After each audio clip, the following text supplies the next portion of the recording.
If you want to have a league that makes money and pays you millions of dollars, come over here to the XX League. Why will they listen? I've already told you, they need leverage. Why not start a rival league?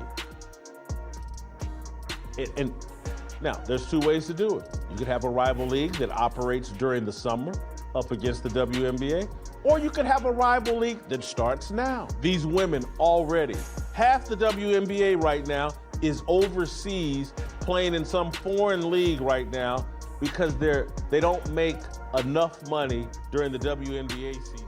Imagine this, you're a WNBA player grinding it out for years, and suddenly a rookie comes in and steals all the spotlight. That's what's happening right now with Caitlin Clark, but here's the thing, it's not just about her, it's sparking a whole conversation about pay, media attention, and even a possible new league. Want to know how this could change women's basketball forever? Let's talk about Clark's debut game against the Connecticut Sun. You know what's crazy, it pulled in 1 million viewers on ESPN. Camila Cardoso, I can't remember what country she was flying off to go play. Maybe it was China, I can't remember.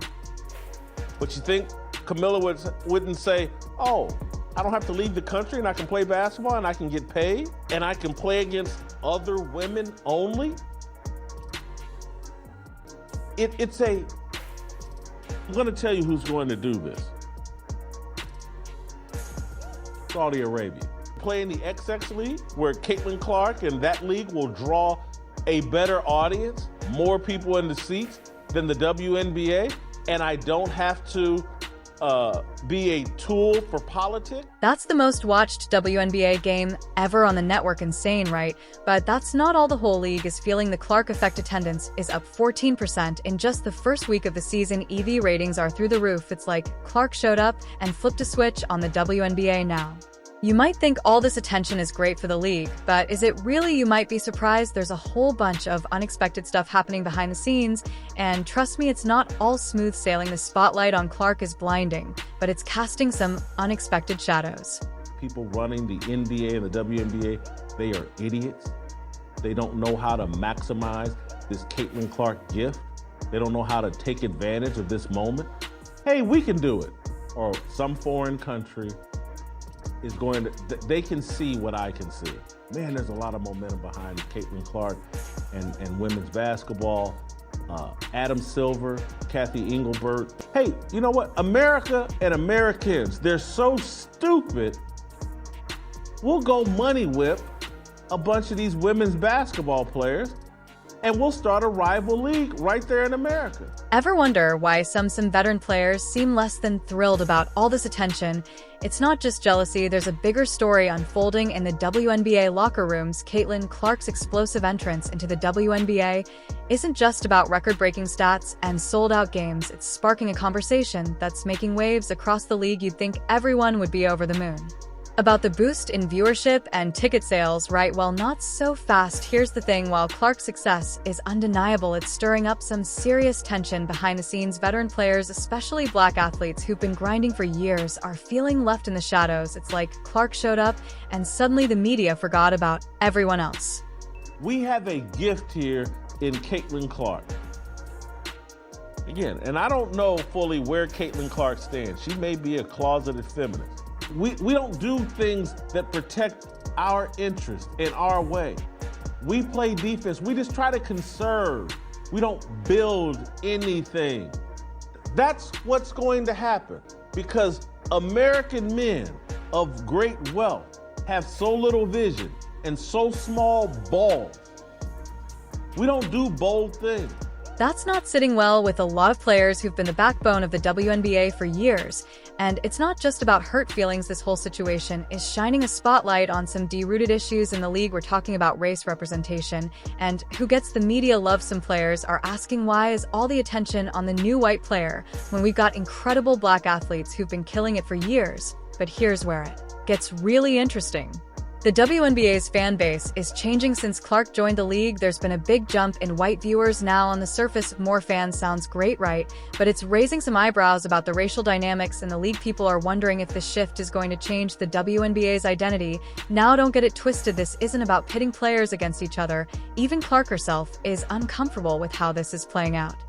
I think Caitlin Clark and her parents are smart. I think Angel Reese, all she cares about is money and attention. I know she went to Catholic schools. I know she's done a really good job of staying out of the racial politics and ducking and dodging all the race bait questions that they keep throwing in front of her. A Gino Ariema, who, again, never admitted publicly, but he's the gold standard in women's basketball as it relates to coaching. She straight up said she doesn't want her name used in these debates. Clark's take: everybody in our world deserves the same amount of respect. The women in our league deserve the same amount of respect. She's not here for people using her success to push agendas. But let's be real, this goes beyond just one player. It's about how the media covers women's basketball as a whole. Some folks are calling out how questions get framed differently for Clark. Compared to her black teammates, it's like there's a whole different playbook for how they talk about white players versus black players. The crazy part, this isn't just locker room talk, it's spilling out into the open. Veteran players are speaking up, saying they're not getting their fair share of the limelight. They're pushing for equal coverage, equal respect, and equal opportunities. It's like Clark's arrival has opened up this whole can of worms about equity in sports media. So here's the deal: Clark's impact on the WNBA isn't just about breaking records on the court. Caitlin Clark's incredible season has come to a storybook ending as she won the Rookie of the Year award. You are the 2024 Kia WNBA Rookie of the Year.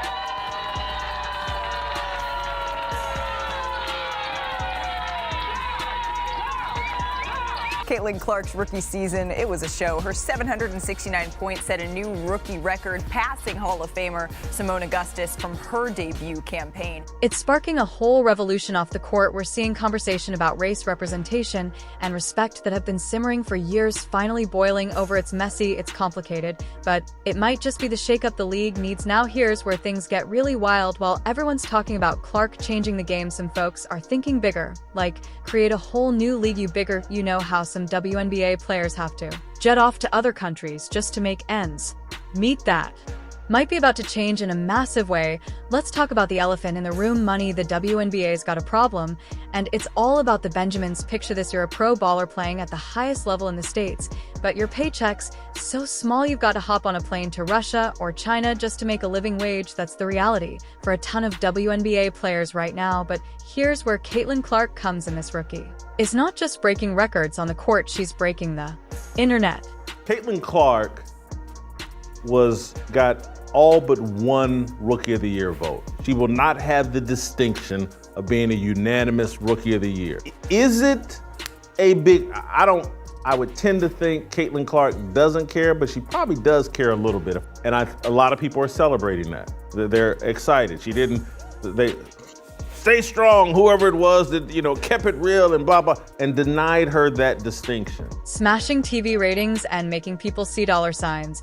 And I'm not just talking about the league. There are some big-time investors out there who are looking at Clark and thinking, hey, maybe there's room for something new here. You're probably thinking a new league, no way. But hear me out, Clark's not just popular, she's a phenomenon. She's bringing in fans who've never watched women's basketball before. And where there are fans, there's money that's got some wealthy folks wondering if maybe, just maybe, there's an opportunity here. Imagine this: a brand new women's basketball league, one that pays its players enough that they don't have to pack their bags every off-season, one that's built from the ground up to take advantage of all the excitement Clark's bringing to the game. It sounds crazy, right? But crazier things have happened in sports. Here's the thing: this isn't just about Clark. She's the spark, sure, but the fuel's been there for a long time. WNBA players have been pushing for better pay, better conditions, more respect, and now with all eyes on women's basketball, WNBA Rookie of the Year race was pretty much neck and neck for the majority of the season, but now the league has officially crowned its queen.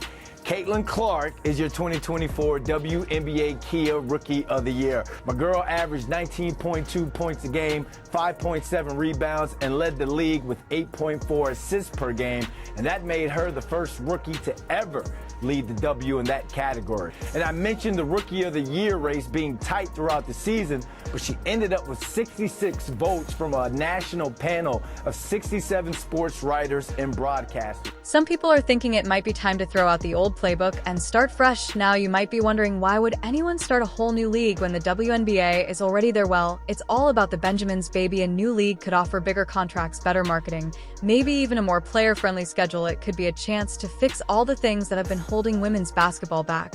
But let's be real, this isn't a done deal. Starting a new league is a massive undertaking. You need serious cash, top-tier talent, TV deals, the works, and there's no guarantee it would work. But the fact that people are even talking about it, that shows just how big an impact Clark is having. Here's another wild thought. What if this potential new league doesn't replace the WNBA, but pushes it to be better? Competition can be a powerful motivator. If the WNBA suddenly had to fight for the best players, for fans, for TV time, that could light a fire under them to make some big changes. So here's the deal. Caitlin Clark isn't just changing the game on the court. She might be changing the whole landscape of women's professional basketball. Caitlin Clark showed up, and this is proof that her life is 10 times as hard as, to get the same credit. People were actually watching her play basketball, so that added stress of the much bigger audience certainly came into play. I don't want to say scrutiny, but coverage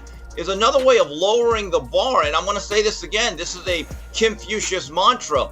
The standards they set for you is what they really think of you. We're talking about a potential shift that could reshape the entire structure of the sport. New opportunities, bigger paycheck, more attention, all because one rookie came in and set the world on fire. Clark's impact is undeniable, but the real game changer might be how the WNBA respond. Are they ready to ride this wave of excitement, or will they wipe out under the pressure? The league's facing a moment of truth, and their next move could reshape women's basketball forever. You know how they say success brings its own challenges. While the WNBA is living that right now, with Clark bringing in record-breaking crowds, the league scrambling to keep up. Take the LA Sparks, for example. They just had over 16,000 fans show up for a preseason game that's like having a packed house for a dress rehearsal.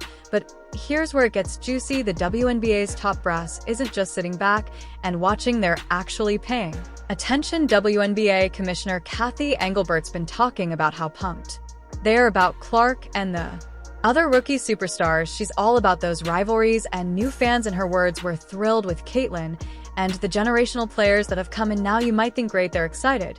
So well, it's not just about being happy, it's about recognizing a golden opportunity. Engelbert's not mincing words. She's straight up saying that the WNBA is bringing in tons of new fans, and get this, she thinks that's way better than people not caring at all. Makes sense, right? But it's not all smooth sailing. The Sparks, for instance, hit some bumps when they moved games back to Crypto. Arena fans who planned to catch the action in Long Beach were left scratching their heads. It's like the league's trying to juggle flaming torches while riding unicycle. Exciting, but kind of risky. So what's the WNBA doing to keep this momentum going? Well, they're not just sitting on their hands. Teams like the Sparks are going all out to make games and experience